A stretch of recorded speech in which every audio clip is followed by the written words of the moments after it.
Welcome to episode 70 of the Misery Loves Mandy podcast. Yay.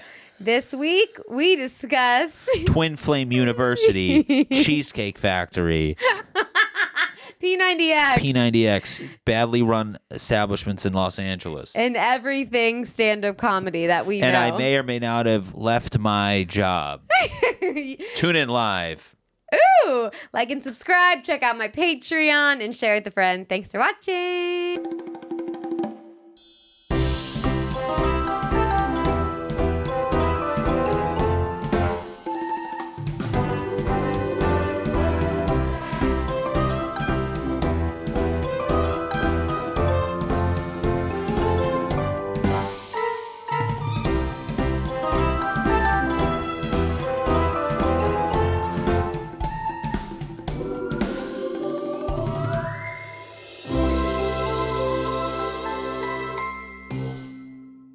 How's my hair look? Looks great. Great. Looks so good. I like how the headphones make it so wide. No. Your head is like a foot long. Okay. Hey! Yay, wow, welcome back to Misery Loves Mandy. Oh, that's a fun voice I never heard. You've never heard that before? No, I haven't. Never heard that. It's a great one. It was a fun voice. Yeah. Okay. We do fun voices only. Once a month, we do Fun Voice Day. Yeah, in the bedroom. I go, you want that? And she's like, It's pretty hot. it's hot? Oh, I thought you meant in here. I was like, No, it's like turns me on. it's erotic, Yeah. yet fun. You guys should try. Spice up the bedroom with fun voice. It's a different version of dirty talking. Yeah, it's silly talking. Silly talking. It's not dirty. Could be dirty, though. It's a great way to turn you off. Yeah, in case you're having too much sex and you're like, we got to shut this down. Try. We got to shut this down. With silly talking. Yeah, we're silly talking. We're doing something silly.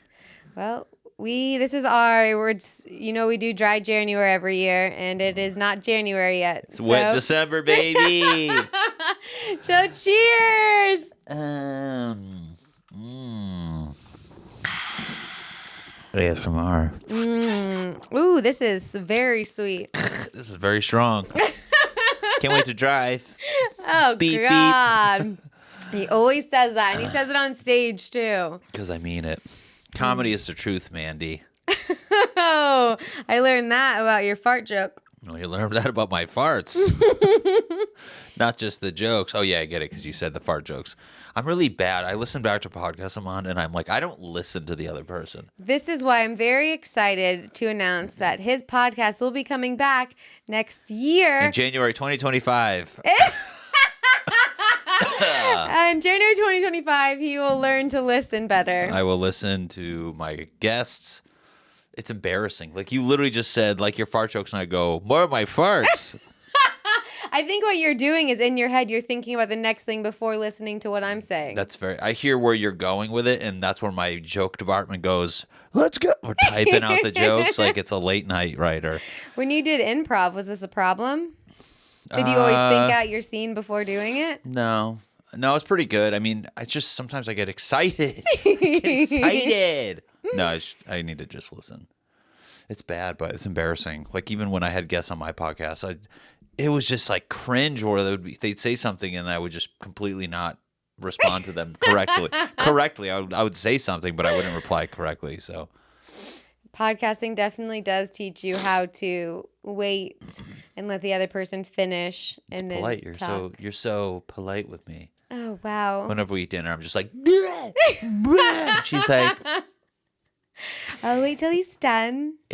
Are you done? Yeah, you say. We have a big announcement, though. Yep, I'm pregnant.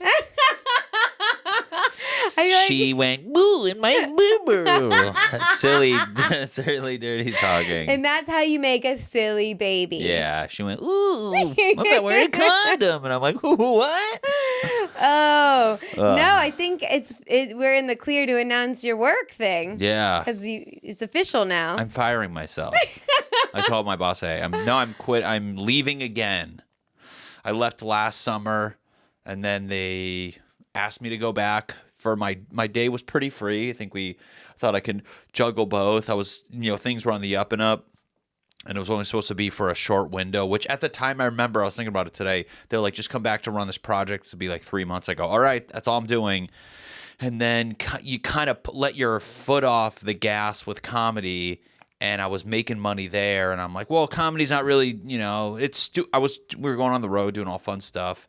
So I just decided to keep staying. And then it took 10 months later for me to be like, oh, I'm not doing comedy because I'm there.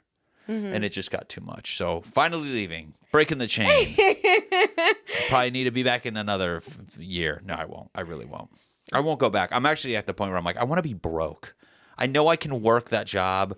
It sounds weird to say, but it's like, I know I can always go back to construction at a good job. It's like cosplaying like a starving artist where I'm like, ooh, I can't afford lunch. And then a day later, I'm hungry. I'm like, can I come in for a couple hours? You could not be broke. I can't be broke. I literally think at night where I told my boss today, we were talking, and I was like, yeah, the good thing is I'm frugal, blah, blah, blah. And I was like, it's just crazy, and I've saved money. But I was like, I need that. I meet other comics, and we meet comics where they're like, I have $1,000 to my name. And I'm like, how do you sleep at night? I sleep pretty well. Well, you got daddy over here. You're like, I sleep well. And I'm like, yeah, I know. I've talked to my brother about this before, but how I know it's 2024, but I do think as a woman, you do have a little bit less stress about money compared to a male. In what scenario? Like a relationship scenario or just in general? In general. You can Why do you think just hook up with a guy with tons of money and it could be set. But a guy rarely does that as much as girls do that. It still happens all the time. I'm glad you're finally saying this, because if I said those words, we'd see a glow from outside, and it's women with burnt pitchforks being like, he's in there. I mean, it's in the back of every woman's head. Yeah, I mean, I'm going to say it 100%. Women have it easier when you date. I feel like I don't know if it's hereditary or because I feel like I have to provide, not saying you don't or a woman, but it's I need to make money and do this stuff and blah, blah, blah. Now, does a girl take advantage of that? I'll let you answer that part. I don't. But I don't know. For me, money aside, who makes what? I just know from me personally to be sane and have any sort of normal day without completely going off the deep end, I need to know that I'm good. Me and Mike were talking about this because I told him I was gonna leave my job, and he's like, I don't know why you didn't do it sooner. You have money, and I'm like, I come from I'm cut from the cloth where it's I need a plan in place, which is, I know, terrible for entertainment because half these people just take these leaps of faith. But you need a leap with a plan. Yeah, exactly. I need a plan. And also, like we said on the couch the other day, I was like, comedy, it will drain you. You can be doing this for years and years and nothing's working. So in a way, you have to fund yourself to be able to do this. Mm-hmm. So people think I'm being safe for now. I'm like, no, I'm building money. So in a year from now, where he thinks something hasn't broke off yet, I have another 5+ months where maybe you have nothing leading, when you're working really hard, and month 1 through 12, nothing happens. And then it's month 13 that pops off, but you only had enough money to get you through month 10. I look at it as like Pac-Man characters. When you play, right, and then you get the extra little life. Yours is such a more fun example of mine. I'm like, you get your Excel and your dividends, and you get your broker involved, and you're like, Pac-Man. And I'm like, you earn extra life, and now you have all these lives stacked up, where you can go play longer. No, exactly. That's why we have to do silly talk in the bedroom, because I'm too serious. And she's like, let's do silly, because I'm like, do you like intercourse? I like money, though. It excites me. Yeah, you're good with money. I just like the fun of like, oh, if I get a lot of this, things are better. It's weird being in like a position like me where I've never had like a big salary. Like I've always just been hustling so that I could do stand-up. But what you did is smart so that you have this savings where you can take off for a length of time. I think that savings is actually a symptom of my brain of like being this weird frugal money hoarder though. Like where everyone's like, you have a nice savings, you can go spend it now. I'm like, you don't realize my brain doesn't want to spend a dime of that. That makes sense. I've said this a million times on the podcast with multiple people, and everyone agrees. The less money you have, the more you want to spend because it's like anxiety. Like, the more money you have, the less you want to spend. I don't want to spend anything. I have to make myself, we have to have days where I go buy new shoes. And like, I'm not like going to walk around. I'm very self-aware where it's like, I'm not going to look like trash, but my outfits do get to a point where I'm like, there's stains on every shirt I own. And then I'm wearing the one with the smallest stain. And I'm like, yeah, we should probably go spend some money. That happened while we were in a hotel room getting ready for a show where you noticed all your clothes had oil. stains. I always get oil on me. It's not like a crummy thing that can dry up. It's always this like oil that requires heat and water. I'm just explaining a washing machine. Heat and water and a spin cycle, but yeah, I get pretty gross. I did want to tell you that since this is your second time quitting, the first time you got balloons and a card, this time... Something bigger. Bigger and better. Can't wait till it's the 9th time I quit, and I'm like... I'm just quitting for the balloons in the Cheesecake Factory. Celebration cheesecake. If you haven't had it, best cheesecake. Best cheesecake by far. Let's get an image of that right here. Wow, look at it. Look at that. I can almost taste it. That is the best cheesecake. It is the best because it's a hybrid cake cheesecake. Oh, if you guys want to get someone a surprise on their birthday or any celebration. I'm going to interject with my pet peeve, and I just thought of it, and it was not my weekly wiener, but I thought of it, and it's more of a wiener. Okay. It's people who trash Cheesecake Factory can go fuck themselves.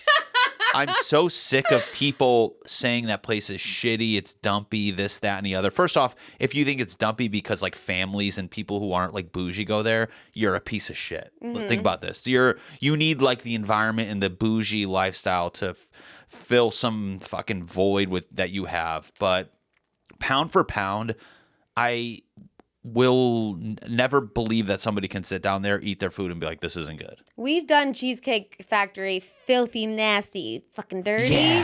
Yeah, brown bread in my ass. All the butter, bread I don't like refills. the brown bread. It's fine. It's perfect because I eat the brown, he eats the white. Yeah.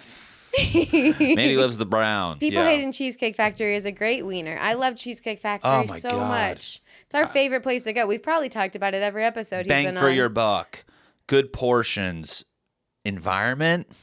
We love the bar area. The bar area is just chill. You don't have to like get all dialed up. We've never done this. I guess we have when we went to the one in Glendale that time after our massages, which I was just oily eating a burger in 95-degree weather. I was like, this is legitimate torture. But it wasn't Cheesecake Factory's fault. It was that damn masseuse you bring me to. They put fucking olive oil on my body like I'm a piece of chicken. Oh, it was hot. Yeah, it was not. I literally was just like, you ever feel oily, like, because you just didn't shower? And met times up by like 50, and then we're eating a burger outside. Yeah, that was definitely on us. Yeah. So, anyways, that was my wiener. Just I had to get that out there. I thought of a good wiener that I've been holding on to for an episode. Yeah, mine. Hey. All right. Sorry. Is that your impression of a white male comic? Perhaps. I know, right? Well, this is every male comic after he gets 10,000 more followers.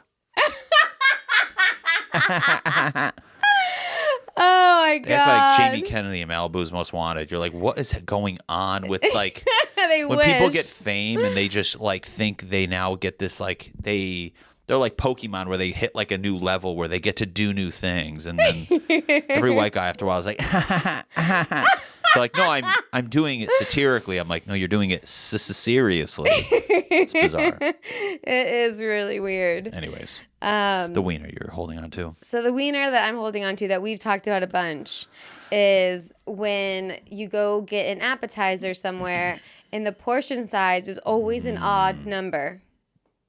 Always an odd number. Oh, okay. Everywhere. Everything. Yeah, that's bullshit. What a weird thing. Why did they do that? Do they do that so you order 2 portions? Perhaps. That's just a lazy thing, because then we're splitting one in half, and it's just like, give us an extra. Yeah. Toy Ties egg rolls. Yeah, every single place. Every time. Every place.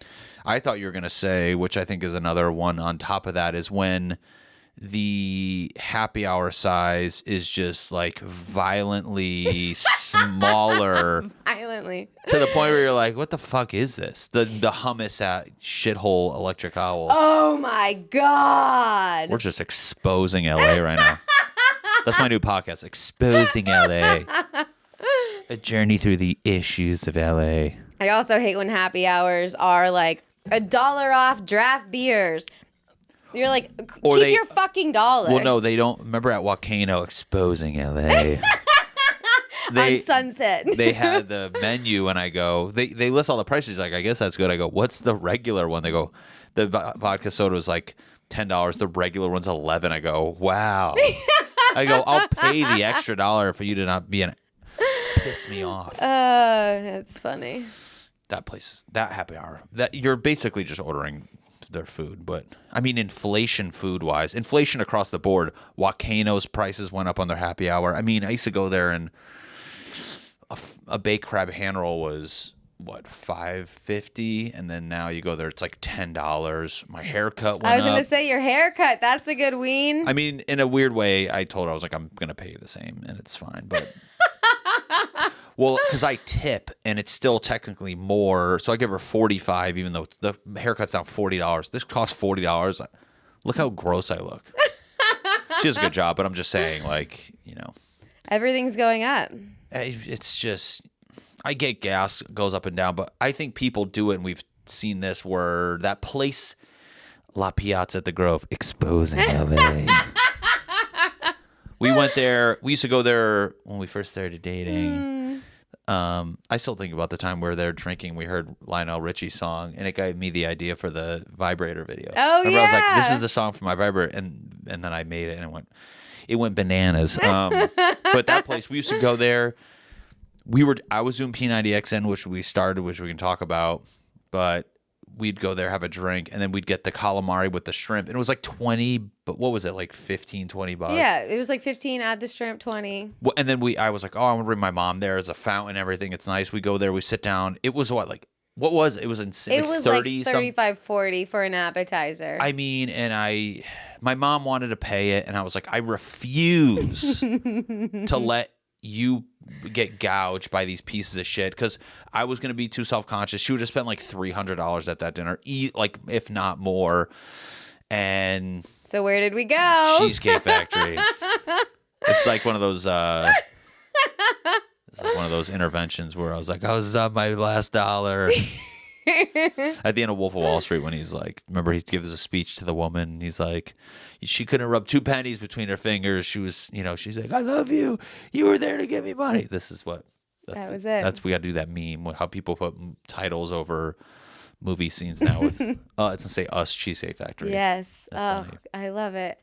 That reminded me, we talked to a server about inflation, remember? Oh, yeah. Do you want to say the little fun fact this guy told us? It's not even him. It was at Barney's Beanery. Exposed LA. He told us that we got a list of places that are about to get attacked. I hope some of you guys live in LA. Yeah, please listen. It was about the portion size, right? So they didn't change. They didn't necessarily raise the price of the food, but they gave you less than what they used to. What the No, Cheesecake Factory did do that, though. Their portions are still huge, but they are less huge. They used to give you like a plate of like pasta, and it was like, okay, guys, I mean, would you fucking dump the box in? I mean, like, it was almost comically big. Now, for us, like, we can split the shrimp scampi. It's very good. And it's fine. I mean, I feel like back in the day, like, you used to get something and it was just like too much. But well, my mom always tells me, and she told you, she told you this fact, but how airlines, it's like the same kind of thing.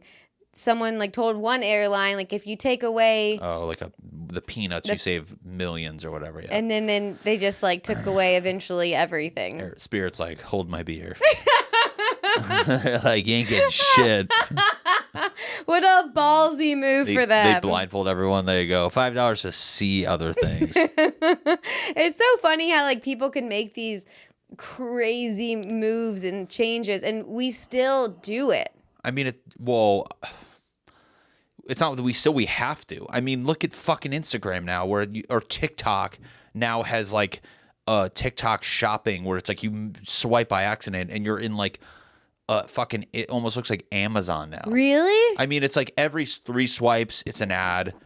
They are trying to pump products to you. I mean, it's just like literally everything is just like driven by money or draining people of more money. Yeah. That's insane. Like, you can't, what is the last thing you can do where I'm like, for fuck's sake, they're going to start charging people to go to parks, which even in LA, Lewis County Park exposed. It costs money to go to the park there. Which park? The one on the way to the airport, you know, like as you go to La Cienega, and that turns into that really fast part and you go up and over the hill. Mm-hmm. If you get off one of those little like exit looking things, it's a Lewis Con Park, and that's where during COVID, me and people would go play frisbee golf, and we were there is a free day, but then we went a few other times. They're like, yeah, it's $10. I'm like, what the fuck? Damn. Just a park in LA. That's crazy. That is messed up. I swear to God, it's gonna get worse. It is. So it's a perfect time to quit your job. Yeah, I can't wait to just walk out my door and get taxed for the sidewalk. They're like, you've walked. I think you gotta tip everybody more now. You walk out the door, you're just bleeding money. Yep. That's insane. It's tough. It's also tough, like, keeping up. Like, first of all, I've never been good at keeping up with trends because I'm not, like, that good with fashion. And I always wonder, like, how do these girls, these, like, fashionistas, keep up with everything? Because you're constantly having to buy new styles. I mean, they're just broke and they piss all their money away in clothes. I'm so jealous of them. Yeah. I mean, half the time I see shit that's like seems cool. And then, I mean, sometimes you'll see like a piece of clothing, you're like, oh, it's pretty cool. And then you buy something that's like 10 notches less flashy than it, and I still don't want to wear it because I'm like, I can't do this. There's a t-shirt in the closet. There's a few t-shirts when we went to Urban Outfitters. I was all jacked up, like, let's get these shirts, baby. Yeah, I'll do it. And then I put it on in the bathroom with the door shut. I'm like, I can't wear this shirt. Yeah, you haven't worn like 3 of them. Yeah, I'm just scared.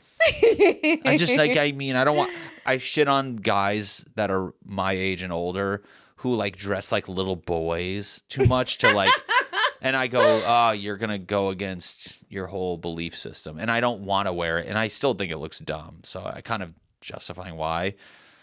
I think I'm overreacting. Like that blue one, it's a cool color, but it's just like, it's one of those t-shirts that fit like very bizarre where the like arms are super baggy and it's like, why? I'm like, that's like a Kanye West shirt. I'm like, I can't do that. So. Yeah, that makes sense. Yeah, I don't know.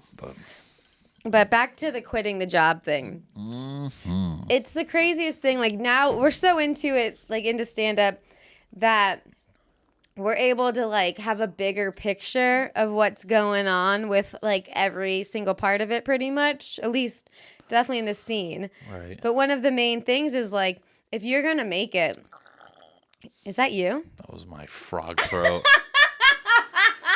You have to wet me or I'm going to die. Did you hear that? That was absolutely disgusting. He was like, babe, am I doing this silly noise? Am I doing it right? My dad's a frog. That's why I never met him. That's like this. I catch a fucking fly on my tongue. Oh, God.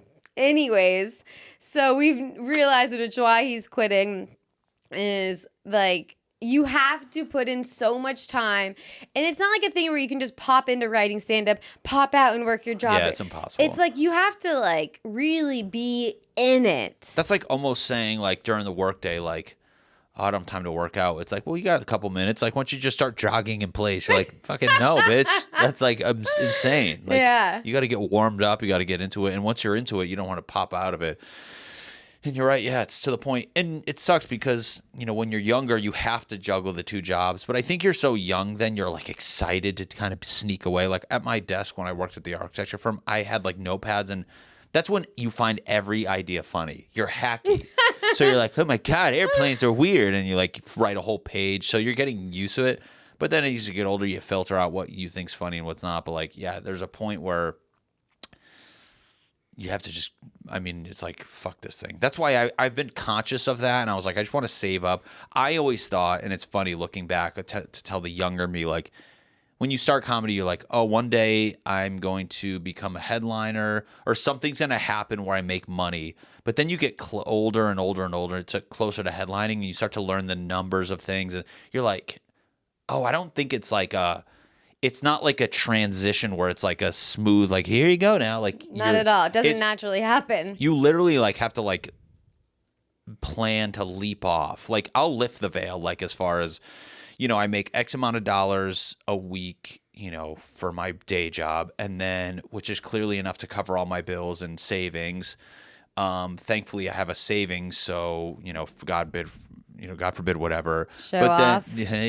But no, what I'm getting at, it's like, I think I'm in a class of newer headliners where we're getting this year we have one roughly a month on average through the first half of the year, one headlining date. But it's like, unless you're selling out, like, I might make $600 to $1,500 per gig.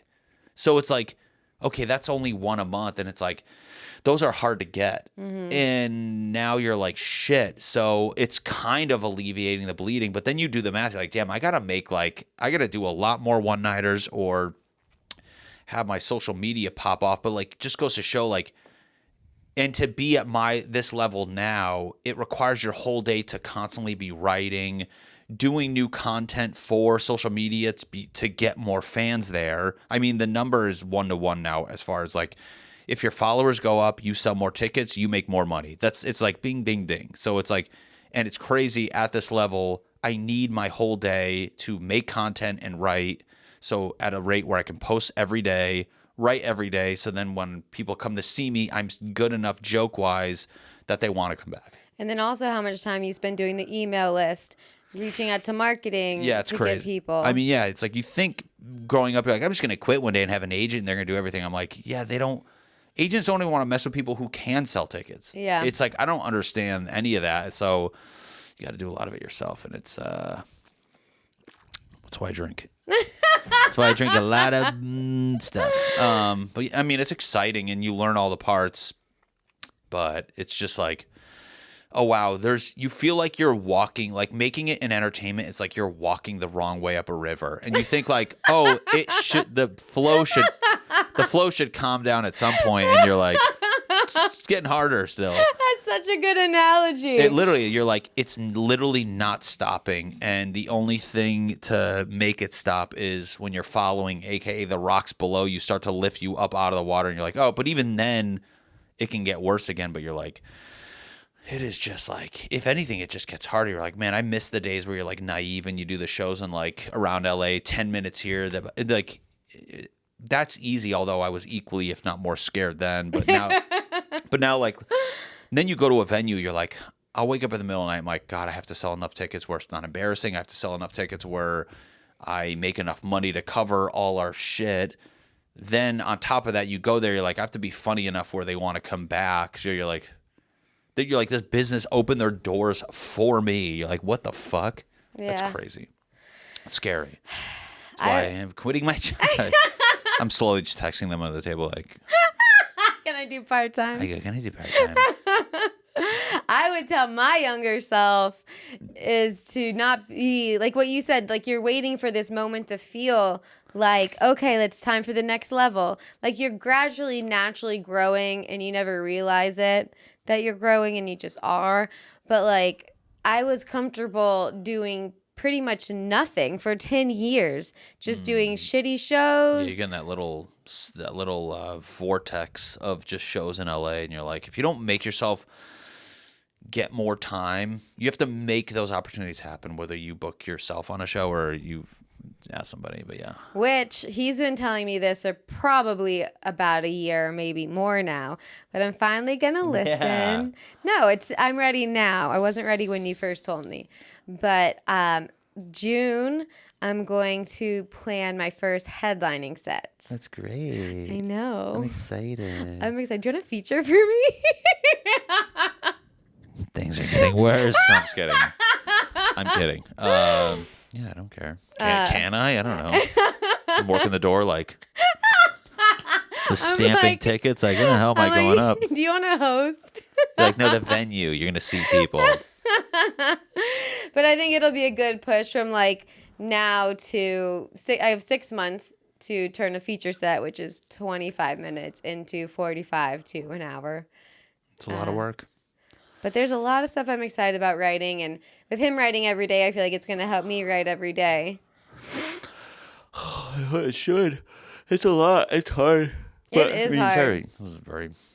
I swear I'm having fun. But with writing, it's like it's harder to pop back in. When you write every day, it feels good. It's always on your mind. You just can't get out. It's like I feel like this year we're having the same complaints as last year. As in, like, I wish we wrote more. I wish we were. I mean, it's just a fucking.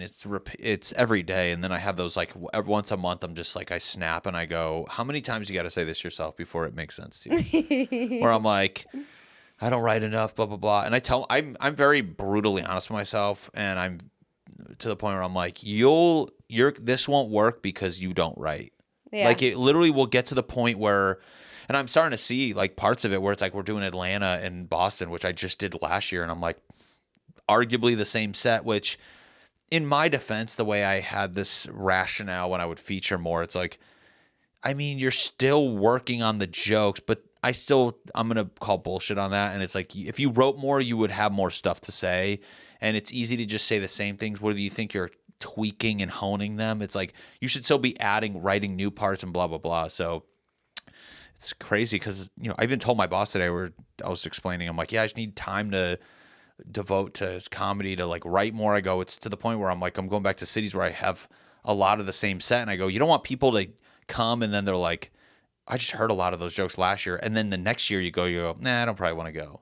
Like you have a lot more new jokes than you think you do, though. I know, but it's still like terrifying where you're like, you don't need people like, well, it's all the same shit. And you're like, and you're like, and then you think of all the times where I'm on the couch just like watching TV when I could have been like working hard and writing. But you don't ever sit on the couch and watch TV. I will say an asterisk of it's tough in LA because the shows are so far and few lately where you're like, yeah, you can write, but it's like really writing isn't complete without doing the jokes in front of people.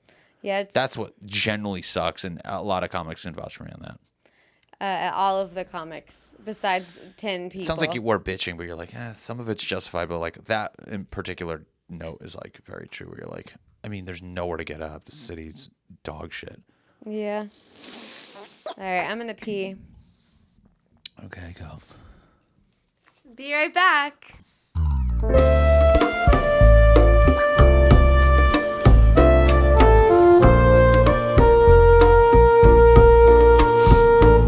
Worst part about tucking in a shirt is just when you have to pee. That's a whole next level of steps. You do that thing where you basically pull your pants down and put your shirt down, and pull your pants up over it.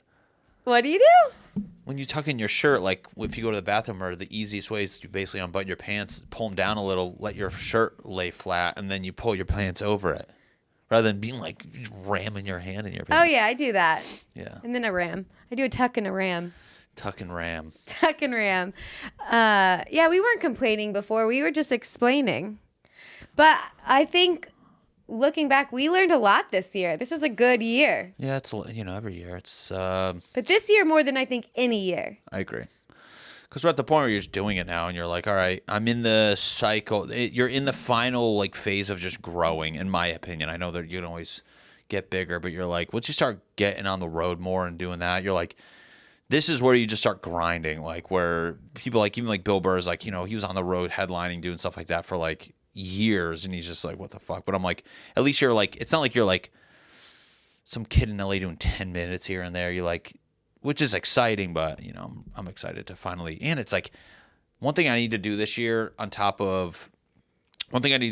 with all that is enjoy it more. It's so easy to get caught up in every reason under the sun that I just discussed about freaking how stressful certain things are, but you're like, so I bring Mandy because she enjoys a lot of it way more than I do, and I'm like, like following along with her. I'm like, I feel like almost fake it until I'm like, yeah, I am having fun. I'm like, wait, you weren't having fun? I'm just stressed. I mean, I swear to God, I heard a story of your favorite comic, Sarah Silverman, where she takes used to take beta blockers. Do you know what that is? I do, and I forgot. It's basically like after guys have heart attacks, they take beta blockers to keep their kind of like adrenaline and everything low. Okay. So basically it's like to just make you not nervous, which I'm like, man, part of me is like, I don't like doing shit like that because then you get addicted to it, or you're like, you need that, where I'm like, I'd rather get good where you don't get nervous. But I'm like, I mean, fuck, I still just like, I get more nervous like in moments where I can't remember if I have new jokes I can't remember about, but I'm like, God damn, I just sometimes get so nervous. If you think of the end of 2023, your nerves, and now, it is a world of a difference. Oh, you mean 2022? Or just like beginning of the year? The end of 2022. I mean, yeah, last year before that show in Boston, I was like just shitting bricks all week. To the point where I had that thing with my eye where it was stress related, where basically, and it's fine. And I hate when I tell people something and I'm like, it wasn't a big deal, and they're like, ah, ah. But anyways, I had like a spot in my eye because basically I was so stressed, fluid was building up behind my eye, and I saw like, you ever look at a light and then you look away and you see the shape? I had like basically that in the corner of my eye, and I was freaking out. I saw it in Boston first, and then throughout the whole weekend, so leading up to Boston, stressed out, noticed it. No, okay, let me pull back. I was in Reno. I was stressed out about headlining. 2 weeks later, I was in Reno featuring, and I remember I noticed it there, tried like ignoring it, thought it'd go away, messaging my doctor, and then going to Boston, Chicago, all that shit. I literally was like, what the fuck? I'm like, and it was all stress because of just like, I was like, I don't know what the fuck's gonna happen. And I should just be confident. That's one thing. I need to be more fucking confident with start crying. So like, even like the jokes, like we saw that girl post the joke that I was doing like a few months ago, which I did on the show she was on, that no big deal. And then she posted it. Interesting. But like sometimes you ever throw a joke away and you're like, it was doing good, whatever. But like sometimes I'll generally forget to do it. But other times like it doesn't work once or twice and you stop caring about it. And then someone else does it and you're like, motherfucker, I need to be more confident with those jokes. Be like, no, they are funny when I wrote them. I've said this before, but the Atomic Habits, no, not Atomic Habits, Big Magic book, the lady who wrote, what was that movie that she went to, Eat, Pray, Love, the author. Oh, yeah, she wrote that book. I know of Eat, Pray, Love. Eat, Pray, Love. You know, I went to speech for my R's. You know, I used to talk like that. No, I did not know that. Yeah, I had to go. Whoa. Yeah, it was like I'd run around the house and my mom said saying Power Rangers. So all my O's. That's so funny. Your act out of your diaper joke, like you do that accent. Because it's my old voice. I know. I'm like, let's not do that. Let's not do that. Yeah. So I had speech for my R's, and my brother had speech for his S's because he had an underbite. Why don't you talk about that on stage? You never do. That's funny. Is it? Yeah, you piss yourself and you say, ooh. Write about it. Talk about that. Yeah, maybe. It's always weird when somebody tells you what to write about, and then you're like, really? And it hits home, you don't find funny in it, but then you're like, oh, that is a funny detail that probably doesn't happen to a lot of people. You never hear jokes about it. I guess not, but I think the funny thing about it is how every once in a while it'll slip. Like we'll be at a restaurant ordering something, I'll be like, I'll have the water. And I'm like, water. Really? It'll just like fall out. It doesn't even have to be when I'll take the water. My mouth doesn't even want to like. It feels so bizarre to do that. Whoa. Hit the T and then it's the R. Water. I had the water. The water. Oh. Let's not start that. Okay. No, I'm just kidding. Silly talk. What were we talking about before that? Listening exercises. Before you went to clearly don't remember. Before you went to pee. No. Right before I went into the R's, I was talking about something, and I have no clue what I was talking about. We were talking about stress in the eyes. We're gonna get better this year. We will get better this year. I was telling my mom. And then I go, one thing I want to get better at is enjoying it. Oh yeah. Yep. So, were you gonna say something you didn't? I don't know. Speak up. It is nice Damn being it. a feature, Feature's the best job ever. Like, I mean, I wish I enjoyed it. Is like, there's zero pressure. You just show up, you're like, oh, this is fun. You fucking get to do whatever, and you're like, all right, I'm done. I always think, like, as I... Is it funny to you? Is it funny to you? How pissed you must be every time I'm like, wait, what date are we going to Nashville? Oh, we're going to have a talk. We're going to have a big, long talk about that. I can't even remember the dates we're doing booking things. flights. I'm doing hotels. And she's like, wait, it's Tuesday or Wednesday? I'm like... It's on the calendar right there. Yeah, it's right there. But it's funny because that's his main mind, and mine is editing clips and all of my shit. You know, because we obey the algorithm. We do obey the algorithm. If you're listening, we listen, we obey. We hear you. We love you. We love you. This is Help crazy. us. Update though on my stuff. Yeah. So his algorithm. If you talked about your algorithm story, your start. I woke up in the middle of the night. There was a glow coming from the window, and it was the algorithm. What did it say to you? It says, "You're gay," and I was like, "What?" Are you doing something gay? No, I was laying next to you. I was just laying next to you, and he's like, "It's gay." I was like, "Really?" He's like, "Yeah." And Damn, no, that's different than my algorithm story. Yeah, I don't know what my story was. No, it's how during the quarantine you started posting your comedy reels. Oh yeah, I mean, it's so weird how like they always catch on to like a little trick. Like so back then I was able to just because a lot of my videos I posted like once, maybe a couple times for the good ones, and then I noticed everybody was posting every day, and I got that intel from some other friends who were began posting every day, and it started to do really well. And then during quarantine, or when you first started getting your followers? Oh, you mean like the coming of age story where my page grew, or Yeah. Oh, I mean, yeah, I just It started. all began. That was when Reels was brand new, and they're trying to just pump up anybody who was doing it at a decent level. Yeah, that's the difference now. Like, they say it's a lot harder because there's so much more content online. Everybody. That's why, like, the average. I tell you all the time. I'm like, this is such an inside baseball podcast. That's what it's for. It's a stand-up podcast. I know. I mean, when I had like 60,000 followers. After one day, I would have roughly 10% of that in likes for a video. So like 60,000 followers, I'd have like 6,000 likes, maybe 8,000. And I was like, I'm on the trajectory. Like, this is insane.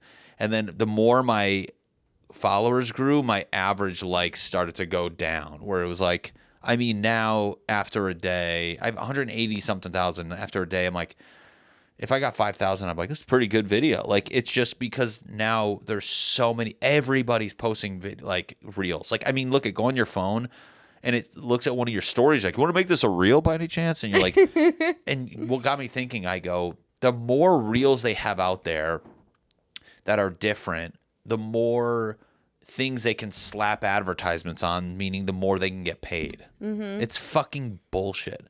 And it's like, that's where you're like, yeah, people get famous off Instagram, but you're like, it just sucks. We're like, I don't think they give a shit. They're literally doing it to just make more money, going back to my main point. But I had to stop adding images to my reels. I rarely did it, but I realized every time I was doing it is when I would lose my monetization. there you go. Thank you. Because it would claim it as your copyright. Copyright. Yeah, it's bullshit. So now it's like I'll have a part where I'm like, oh my God, it'd be so fun to show a picture of what's happening. Yeah. And I'm like, not worth it. You are not taking my money. No, I mean, even times where it was flagging you when it was not any of that. Yeah, it's and crazy. there's none. Yeah, I think I'm curious. I mean, I'm interested because like I started dabbling more. I mean, you've been posting every day. It's clearly working. So at least no matter whose theory is out there, and it's so funny, like we've realized with you, it's like, and across the board, it's like if you just post every day, it's gonna help you. if you can sustain that, that's the tough part. But I love like when you meet people where I'm like, yeah, I think right now the through line is just post every day and they go, no, I heard from somebody who works there. You only have to do it 3 times a week now. And I go, I love how like everybody's theories are always just to make the process easier. You're like, yeah, or you can just do it every day because I'm sure it's going to work better than whatever the hell you're doing. But then again, we know people who post once or twice a week. But I think if you're going to do that, you have to literally religiously do the same days for like months and months and months and years. Like Blaustein, he's been posting forever. He was posting once a week, just on Sundays, forever. He posts 1 video a week, and it was just too good for him. Yeah, and his page is huge. I mean, he's almost going to hit 1 million. Yeah. That's fucking insane. I mean, isn't it crazy, though, in like 5 years, like 1 million is going to be like, that's fine. People with 1 million followers are not going to be able to sell shit out. That's why when I hit 10,000, which was my first like milestone I wanted to hit, I was like, 10,000, I am very excited because you can not make it there easily. But I was like, now I'm seeing like everyone has 10,000. 10,000 is the new 500. I mean, it's literally nothing. Like, that's why I look at mine more now and I'm just like, oh my God, you see other people where you're like, who the fuck doesn't? I mean, and I know you don't, but you will. But it's like, you're like, who the fuck doesn't have 100,000 followers? Who's actively posting? Like, you know, I get anybody who downloads the app and doesn't care, but you're like, I mean, Jesus Christ, at this point, you're like, what is that? We know, like, if I had 100,000 followers now, I'm like, I can't tour. I can't do any of that shit. Like, you just do the numbers and you're like, I don't have enough people. I don't trust Instagram to show my stuff enough to, like, if I have a show, I mean, I'll do a show flyer on my story and get, like, Chappelle just posted about that today, where if you post about a show, like, no one is shown it. So you're like, you literally have this random number that's, like, not even a real number. Isn't it insane? Yeah. It's like the fucking debt in America. It's just this fucking number that keeps growing that you're like, is this even like real? I mean, the fuck's going on? It's insane. So that's the part that pisses me off, where you're like, it's this false sense of like celebrity-esque. But for creators like our stand-ups like us, you're like, you don't get it. I use that number to like book things and I need to know. And they're just like, yeah, go fuck yourself. That's annoying. It is annoying. It's terrible. I mean, that's why we do all these like janky little tricks to find out where people live, and then when it boils down to it, then you finally get their emails or whatever, and then you're like, "What the fuck? Go to the show." God damn it! Today I got an email to my. I don't think I didn't show you this one. No. So today I posted a reel about shaving your butthole. Nice. And from my podcast with Josh Potter, and I have if you go to my website, it's a pop-up to subscribe to my email list. And sometimes I get really fun emails. And today, from Iowa, shout out Iowa, I got an email from, it said, suck my dick at shavemybutthole.com. Like, bro. Oh, God. You what a took the piece of time shit. to do I that. know. Man, that is you're like, it's one thing to hate people, but like how people act on the internet, you're like, it is just a new level of like, you are lucky you're hiding behind whatever this is. Yeah. Even it is more times than none. It's like, it's the people who are like 55 and up who don't realize, like, you're like, you realize when you post insanely awful things, like everybody can see it.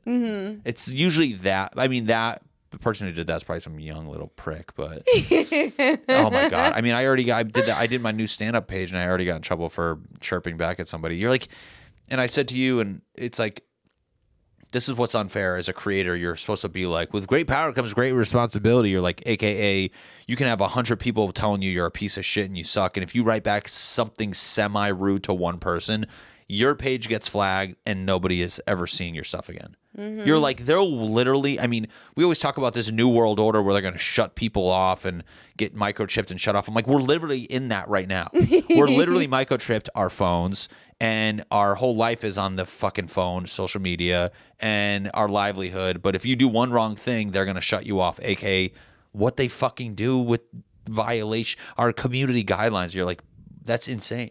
I swear to God, I want a chip up my ass. We've Good. talked about this. Yeah, I want to be. If I go missing, I want you to be like, this fucker's in the damn woods. And you see some guy dancing naked around me as I'm tied up, and I'm like, can you get him? So dancing naked in the wood. And I'm like, I'm just like, I'm tied up, and I'm like, But yeah, I don't like if I'm gonna give you all of my information through my phone. Right. At least put a chip up my ass, so if someone harms me, you can find me. Yeah, I mean, everything about us is on the internet, and then now we're like, I don't want to be found. You're like, okay. Yeah, find me. Yeah, find the fuck out of me. You find like a lot of things now through like Apple Watches and stuff, but like I want it up the ass so they can't All right, take with the up. ass. Jesus, because they're like, how about the wrist? You're like, the ass. I was trying to see how many times I could say it. I heard you said it twice, but I was like, I wanted to. shove it in my ass. I'm like, yeah. I don't want to get found. Oh my God, You're like, it's so. put it in my ass. Oh my Scary. God, it's scary. No, I'm just kidding. They're like, Mandy, that wasn't a microchip. That was just a potato chip. You're like, I'm practicing. I know. But it's scary. I mean, they can literally just I mean, going back to my story, as you said, where my page was growing and growing, growing, growing. And then literally last November, not this past one, the one previous, I posted a joke, had a dilated pupil. I said, hey, I'm selling meth. Come to my meth sale. And it was a ticket link. It said meth sale, and it was a ticket link. It was a link to my show in Spokane. At that point, I was gaining hundreds of followers a day, and the second I posted that, it literally, there was like the insight graph, and then the day I posted that, it was just a complete drop to losing followers every day, and you're like, And it came off. finally, a year to date, it came off, but since that day, my page it's just been like my river analogy, where you're like, at first it was getting easy. You're like, oh shit, you're growing every day. You see how it is, and imagine one day just you do something by accident and it just stops, and you're like, and like no matter what I would do viral video, like things would go well for me, and it just I never got that momentum they had given me previous, which makes me, and I've said to you, when you post every day, you're getting a little credit every day, and months later you start to have this big piggy bank, and people who like are just consistently posting every day, like you have this currency where they're like, all right, let's feed more people to them. Okay, they're doing good, new shit, new little token, let's feed more and more and more. And what I basically did was my violation, they fucking took all that thing away, and then you're starting from scratch. And at that point, and literally at that point, I ran out of videos to post, and I was just like, all right, I can't sustain, which is why I'm quitting my job. So Well, shit. Well, shit is right, but you know, it's all exciting. It's stressful, but I think the through line of me leaving, it's like I told myself, and you, but I'll say myself for the podcast, is like when you like having a day job where it's just black and white. It's like type this, send this, do that. You're like, you can do it, and you're like, oh, I'm doing work. It's like when you have a creative job where it's like, I need to do videos every day. It's like some days you're just not gonna have your brain just doesn't work, and I don't know. I'm still trying to wrap my head around, like, do you force something out to do it? And maybe because I have a full day, if I'm in like out there with a camera, I'll figure it out. But what I also want to do is like, firstly, like my first week or so off, it's like, allow yourself days to just not do anything. Like, I couldn't think of it today. You know, show up, like that woman who wrote that book, Big magic. Yeah. Her thing is like, that's what I was talking about. I know. The muse, where they blame creativity on this little whimsical thing called the muse, and sometimes it shows up and sometimes it doesn't. But her thing is like, if you just sit down and like to write, some days it works, some days it's the muse shows up and you do great. So it's like, that's where I need to be like, okay, whether I filming a new idea will be the variable, but at least like try to sit down and write new things. But I mean, even like the filming thing we're learning, it's so hard to like, I can see why movies suck now, because you can like read it 50 times on script. You're like, this is great. And then I go to film it. I'm like, what was the missing thing? Yeah, and it's a lot longer. They can't just. It's fucking crazy where you're like, you can read it. Like the fucking fart video I did, I'm like, this is great. Or even a few of the other ones you helped me film. And I'm like, on paper, you're like, this is funny. And then you film it and you're like, on video, it's not. What the hell? And then the ones that are not on paper, not funny on paper, are funny on video. So I'm trying to like, hopefully I'll learn that and become a production company and gain followers and then never do stand up. Do a Michael Keaton where you just like totally dip. The more I see how hard stand up is, although I really like stand up and I I really do all this for stand-up. I like that, the fact that people recognize me because of videos, but you're like, it's very fun to, stand-up's more rewarding by far because people like you for your weird personality and shit. It's definitely the best. I was telling my mom, I was like, I think if I could choose anything in this industry, it would be to have 2 successful podcasts. Oh my God, I want that too. And a stand-up career. Yeah, that's one thing I will start when I have my time off. I'll have time now. I mean, it's like when you work all day, you're like, I can't even think right now. I need to like sit down and not lose my mind. But now I'm excited to start the podcast. Yeah, it'd be great. It's gonna look just like this. I'm gonna use this. And you'll be sitting there. It's just you don't even know whose episode it is. You know what I wanted to talk about before we wrap it up, close it up. Crap it up. Clope it up. Is Mandy has a thing where she thinks she says words correctly and she has no idea. She's like, the trajectory. Yeah, that was the word. I said trajectory. I said the trajectory. And I was like, what are you saying? She goes, in conclusion. I was like, but trajectory sounds correct because you're projecting the future. Yeah, I'm not trajecting the future. I mean, you're like speaking another language. You're not trajecting the projecting future. What do you call it? Projectory? I was projecting. Projectory. And the funniest thing is, after I said projecting in the sentence to him, I was like, please don't have him call me out on this. I was like, I hope I said that right. It says projectory. I was projecting something. You said project. Projectory is an open source platform, independent web. I mean, I don't know. See, exactly what I meant.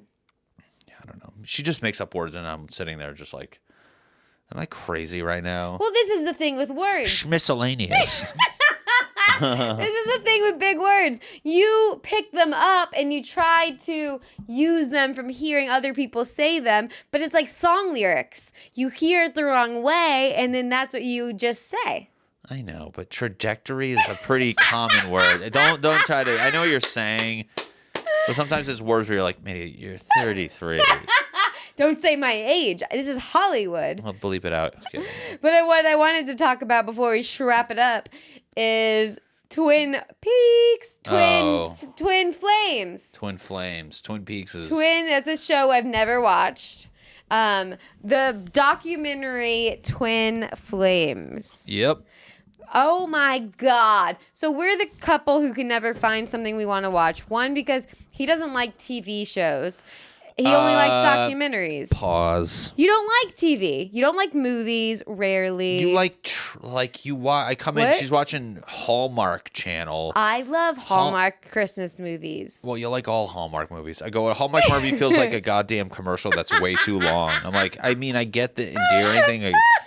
Every scene is someone catching a puppy, and I'm like, what is going on here? It's happy. Yeah, are you that miserable? You got to watch people like fake happy the whole time? No, they are really happy. Yeah, that's insane to me. It always starts with someone's death and then a bad relationship. I wonder why she laughs at everything now, where she's like, just watching but then you like romantic comedies where husbands get cheated on and they're glorifying it. Oh, he's really upset with these movies where he doesn't like rom-coms because he thinks that the plumber comes over and him and the plumber and the wife have a connection. She's like, I'm married, but me and the plumber had such a connection. I'm like, yeah, because your husband's at work busting his ass. Because let's go to cut to earlier in the podcast. Hey, girls don't work as much because he's making money for you. You did have a really funny point of view on rom-coms where you said that they make the original boyfriend, the one that is become the bad guy, which he's the bad guy, no shit, because she's cheating on him or she's over him.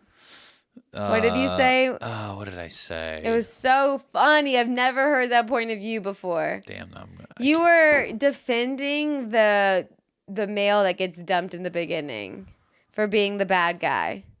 I mean, because I can't remember what I said, but wouldn't have to do something with the fact that she's like meeting in other dudes and flirting with them. I mean, it has to be something along that lines of Well, it's usually the guy. She's like when is there going to be a rom-com where, and maybe there is, where the guy is with the shitty girl and meets another girl. Is that one? Is that how come it's always the angle of like the woman's the lead and then it's the supplemental characters of the men? I go, because it's accepted that way. It's a good point. How come there's never one where the guy's like, this girl sucks and he cheats on her? Like, look at this fucking pig. That girl's working hard.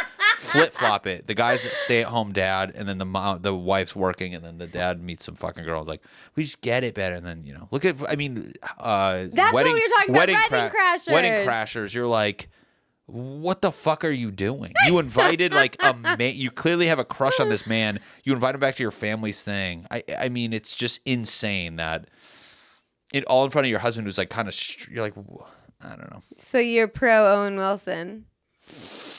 In Wedding Crashers. No, he's a fucking little snake. Snake. He was the bad guy. Bradley Cooper. You're pro Bradley Cooper. I mean, what did he... I mean, he was like, like a little... He said a couple, like, slightly misogynistic quips, like, twice. And you're like, yeah, okay, I get it. That's planting the seed. Maybe the relationship's all like that. But you're like, I mean, is that enough to fucking cheat on him? Dump him, then. What the fuck? Yeah. All these fucking whores in these movies. No, but they also they have had the movies where the guy is mad at the girl because she's constantly at work and working too hard and focusing on her career. What movie is that? There's a lot of them. What movie is that, Mandy? It's on the Hallmark Channel. No, there are. I don't know. I don't know. I mean, sometimes we find shows though. I generally don't like. I mean, I'm a very. See, you just almost said but it. But I do. I sometimes I don't want to give like a show. I mean, what was that one we started watching, the Wrestler show, where I was like, 20 minutes in, you're like, this sucks, and I get so jaded from those where I'm like, let's just watch something we know we like, because I don't want to have the 2 hours we have to chill on the couch be experimenting with a show that's dog shit. But what I was saying was we found a show that was one of those that you can't stop watching, was the Twin Flames show. That documentary, not a show. Basically, these people, I'll explain it. These people, this guy, girl, have a online course to find your twin flame, which is essentially your, like, your soulmate, as they, that's their term for soulmate. And then...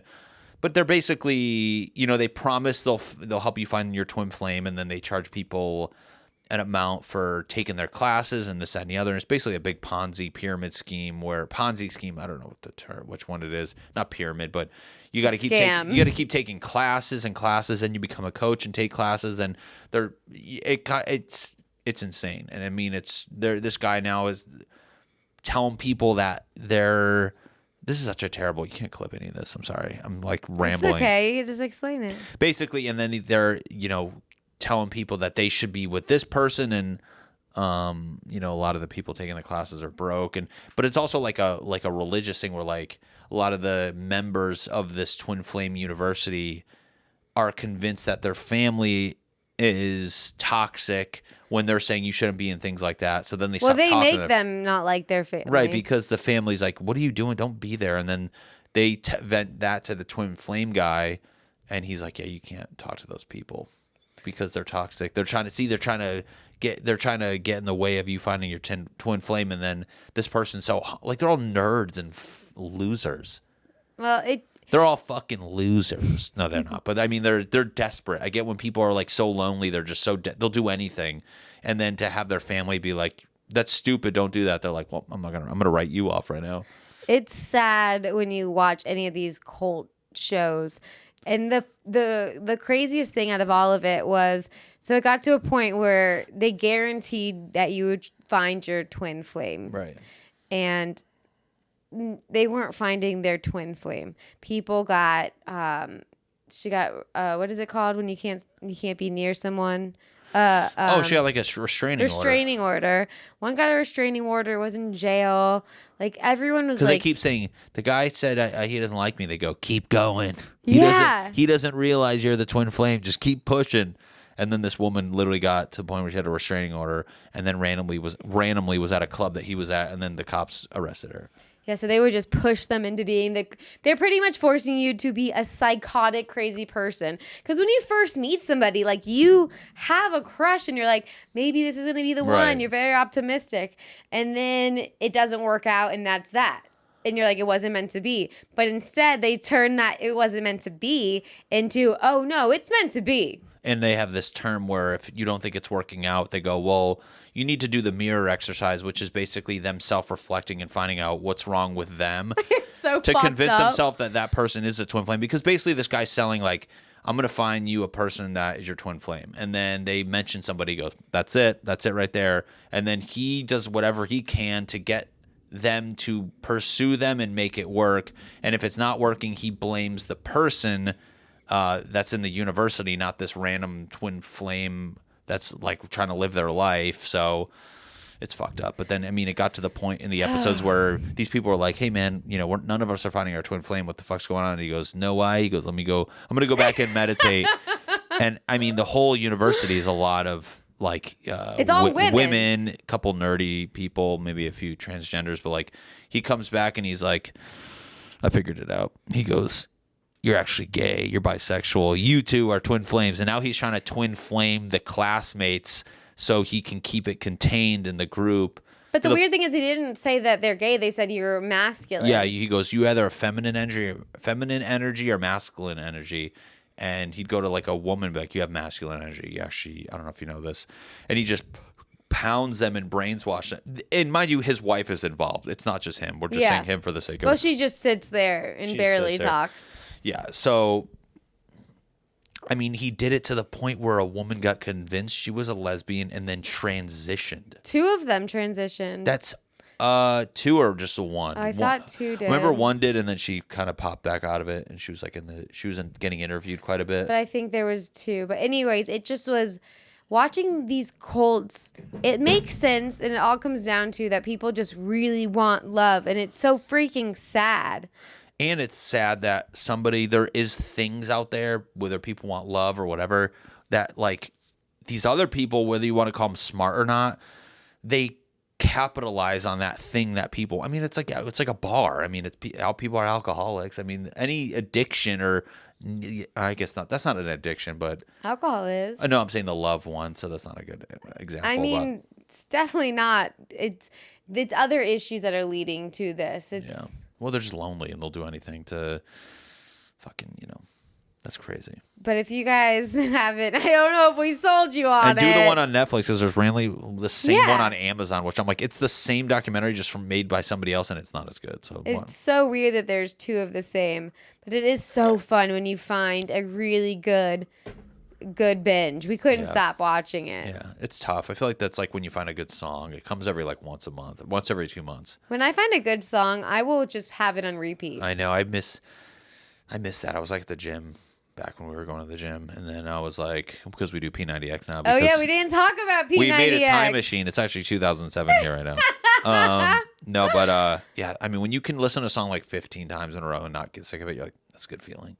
Oh yeah. And then one day you're like, feeling. I'm gonna kill myself if I hear this one more time. That's us with our food right now. We're like, this is good, and then 3 days later, I'm like, if I eat this, I will jump out that window. Yeah. And it's only on the first floor, but it'll still hurt. Maybe when we first started dating, this guy P90X. Yeah. P90X enthusiast. It's just a good workout, and they make you do things that you normally wouldn't do at the gym, in my opinion. So 3 years into this relationship, I have caved. Yeah. Although we were doing the gym prior to this, but it just wasn't. I feel like, man, I don't know. Like, especially in a city, gyms now are so overcrowded. You can't do a workout at a pace to burn the amount of calories you should burn without staying there for like 2 hours. Mm-hmm. And I was like, I just don't want to do that. Although we were both content with the gym for the most part.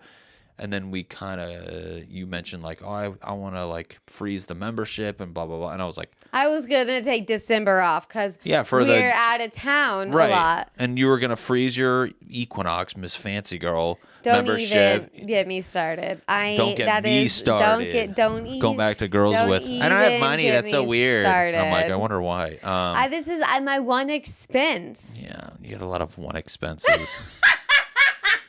I've heard that before.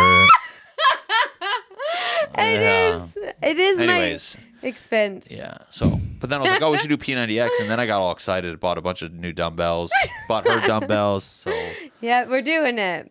once you have the weights that make it work, like this is it's a legitimate hard workout. I don't care who you think you are, and it's stupid. No, it's hard. Week 1, I was very mad about all of it. She was pouting the whole time. Like, this is dumb. I was so no adults upset. do this move. I go, what? Well, he jump? doesn't do knee. He has like shit we're doing like high school gym class, like knee ups and like butt kicks. I'm like, fuck. If you were at Equinox and did that, you're like, that was a really That's so well-rounded not true. workout. I have weightlifting programs I follow. Anyways, week 1, every bratness of me was flaming.